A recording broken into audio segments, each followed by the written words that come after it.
Right. But he's someone that's talked about regularly amongst the history of the liberation. And then Yes. the names of these other contributors is left out of the history and the narrative. That is so true, Miriam. I mean, you have all the rest of the people. Again, these are the, what do you call them? The mestizos who led the movement of independence, and you have their names, and even statues in many of these countries for what they did. I mean, we don't take away the work that they did and the contribution they did, because all of them as well somehow risked their lives to obtain independence. But the fact that you had Black people, among them fighting, with them in the process of liberation and leaving them out is something that it cannot. I just can't understand it. How they would do such thing, leaving people who will sacrifice their life to do so. Let me give you an example. If you can go to slide 2 with Maria Remedios del Valle. Maria Remedios del Valle, which is slide 2. If you can check that one out, please. But Maria Remedios del Valle was a fighter. She joined the army to help the community, to help the liberation in Argentina. Argentina, the nation that had been trying for years to hide, the Black community in their land.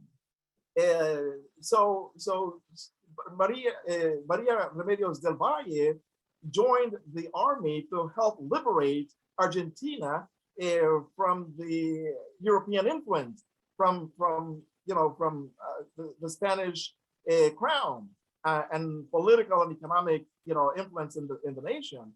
And so, just to clarify, Maria was Afro-Latin and yes, and a woman. And a woman. That's right. She was a former slave.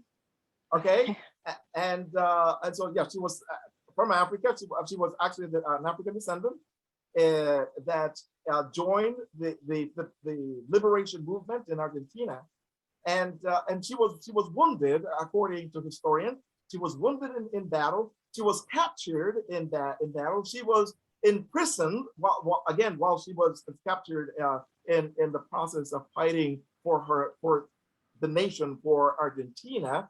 And then she was able to escape, not only once, but several times, her imprisonment. She also sacrificed 2 children, according to documents and historians. She had 2 children, she had a husband, and she sacrificed them all for the nation, for Argentina, for the country, for her people.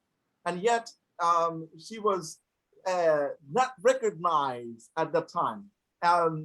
When Argentina obtained liberation, when Argentina became an independent nation, Maria went over to the government to request pension for her service as a military person. And that was denied, which then forced her to live on the street. She was a beggar. She went on the street begging money so that she can survive. After she sacrificed, after she was wounded, after she was captured by the enemies, then was basically forced to live on the streets. And according to historians and documents, it was an occasion that one of the generals that she worked under saw her on the street, went over and made an appeal to the court that they should recognize her for her service, for her heroism, and for fighting and helping the nation to be free. And because of this general, they granted him the petition, and then Maria Remedios del Valle received her pension for life. but that was only after someone intervened in her life. Now she's known as the mother of Homeland, for her sacrifice and commitment to the movement, the independent movement. Beautiful. At least she's gotten that. Yes. Do we want to recognize anyone else briefly before we move on?